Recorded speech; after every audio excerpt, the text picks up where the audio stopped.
Hello, and welcome to Becoming with OG. I am OG. It's the podcast for women and professionals navigating growth, purpose, faith, career decisions, life transitions, and the sometimes messy journey of becoming who God created them to be. On this episode, we shall be discussing the myth of the right decision. If you've ever felt stuck between where you are and where you believe God is calling you, then this conversation is for you. Take a deep breath, slow down for a moment, and let's talk about something that quietly steals years from people's lives. The myth of right decision. Have you ever spent weeks, maybe months, thinking about a decision? Should I apply for the job? Should I leave the job? Should I start the business? Should I relocate? Should I go back to school? Should I end the relationship? Should I say yes to the opportunity? You make a list. You pray. You ask trusted friends. You watch YouTube videos. You research. You overthink. Then somehow, after all that work, you're still standing exactly where you started. Sound familiar?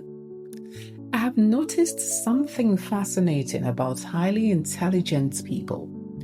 The smarter they are, the more likely they are to become trapped in analysis. They are so afraid of making the wrong decision that they make no decision at all. And here's the irony. The decision not to decide is still a decision. Many people are waiting for certainty, but life rarely offers certainty. It offers opportunities. It offers choices. Yes, it offers responsibility, and then it asks us to move. I remember speaking with a young professional a few years ago. Brilliant woman, educated, talented, hardworking. Everyone around her could see her potential, but she was miserable in her job.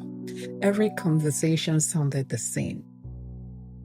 I know I need something different. I know I should explore other opportunities. I know this environment is limiting me.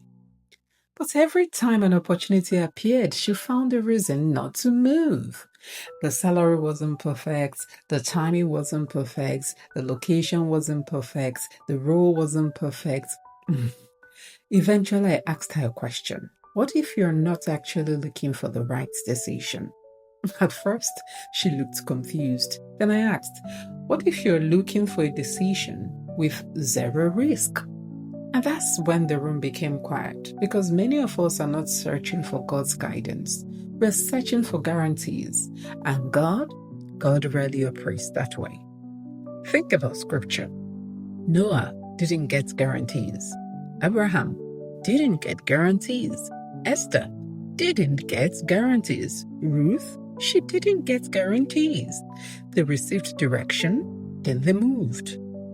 Faith has never been about certainty. Faith has always been about trust. And I think that's where many professionals struggle. We want God to show us the entire staircase before we take the first step. We want signed contracts before we apply.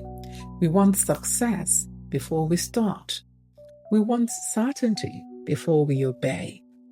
But growth doesn't work that way. Becoming doesn't work that way. Sometimes God reveals the next step, not the entire journey.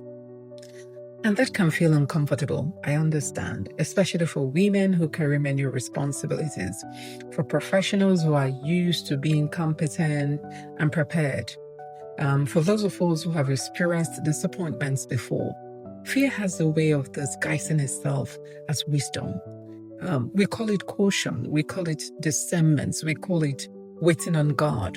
But if we're honest, sometimes it's fear. Yes, fear of failure, fear of embarrassment, fear of making a mistake, fear of disappointing people, fear of looking foolish, fear of starting over, fear of being seen trying. And fear has a very convincing voice. It tells you that staying where you are is safer. What it doesn't tell you is that staying still has a cost. So every year spent avoiding a decision is still a year spent. Every opportunity delayed carries a price. Every dream postponed accumulates interest. I call it the indecision tax.